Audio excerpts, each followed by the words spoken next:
Secretaría de Educación Pública, Gobierno de la República.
Me parece que a nadie escapa que la calidad del sistema educativo, si bien por supuesto siempre teniendo islas, por decirlo de alguna manera, de altísima calidad, pero en su conjunto era un sistema educativo que no tenía la calidad para afrontar los retos que México necesita en el siglo XXI. México es un país plenamente globalizado, es uno de los países con más tratados de libre comercio del mundo, que tiene acceso a los principales mercados, por supuesto América del Norte, Europa, en América Latina ahora la alianza con el Pacífico, tenemos un tratado de libre comercio con Japón y estamos en el TPP, que si se aprueba pues nos haría entrar también de lleno al mercado asiático. Somos un país que quiere transitar y pasar de tener una renta media a una renta alta, poder superar los grandes y altos niveles de desigualdad, etcétera. Para poder competir en ese mundo y lograr esos objetivos, regresamos al tema. Necesitamos el capital humano competente que junto con otros elementos, pero teniendo eso como eje, permita dar ese brinco y ese paso de desarrollo para México. Y además de eso, la educación es un derecho. Y además de eso, la educación es en sí mismo uno de los procesos más importantes que puede tener el ser humano.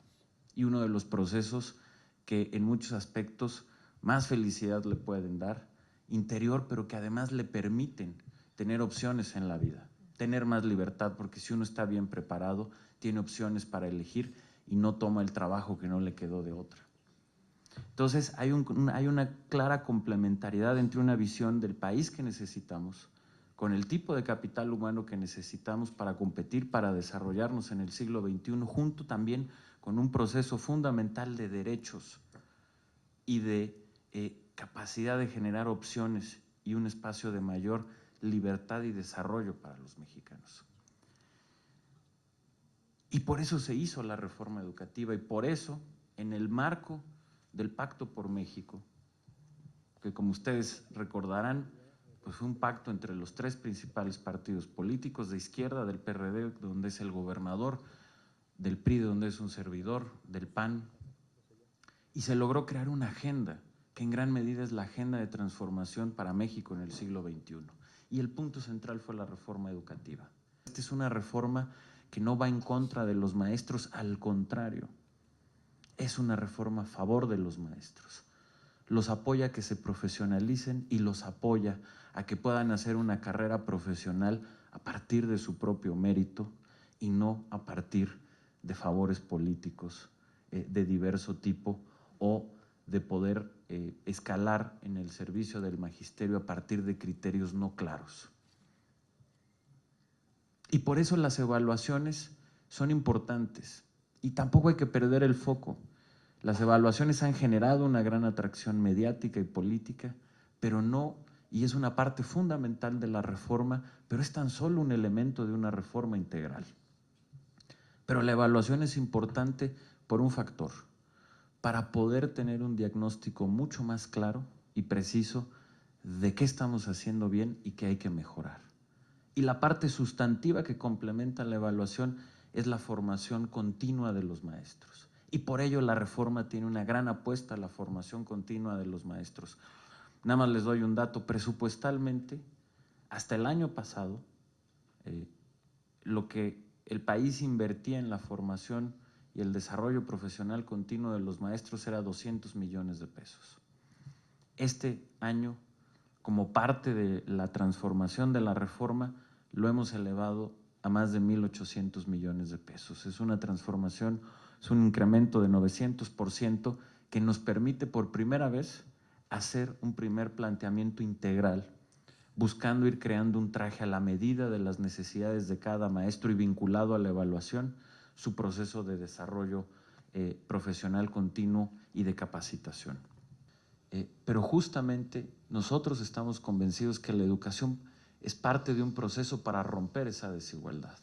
Y entonces, si logramos romper la desigualdad dentro del sistema educativo, eso tiene un impacto después en la sociedad. Si logramos que esta transformación de educación de calidad vaya llegando a las personas con menos recursos, a las familias con menos recursos, a las regiones con menos recursos, que son las que más lo requieren, y se logra insertar este proceso y esta transformación de una educación de calidad, también se podrá ir rompiendo, dijéramos, la desigualdad que está en otras estructuras sociales del país.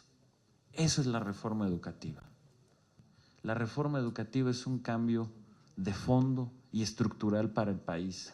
Es la oportunidad de que México en el siglo XXI tenga una ruta de desarrollo mucho más rápida, mucho más equitativa y que permita a México dar el brinco a un país de estar en vías de desarrollo a un país desarrollado.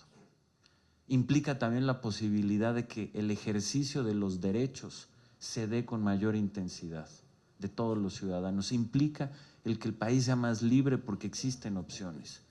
Eso es lo que implica la reforma educativa y por ello, después además de un amplísimo consenso, porque esta es una reforma que construyó más de 2/3 partes en las cámaras para sacar la reforma constitucional, que tuvo el consenso de las 3 principales fuerzas políticas del país, de la izquierda, del centro y de la derecha, que después fue aprobada por todos los congresos locales del país, las 32 congresos locales del país.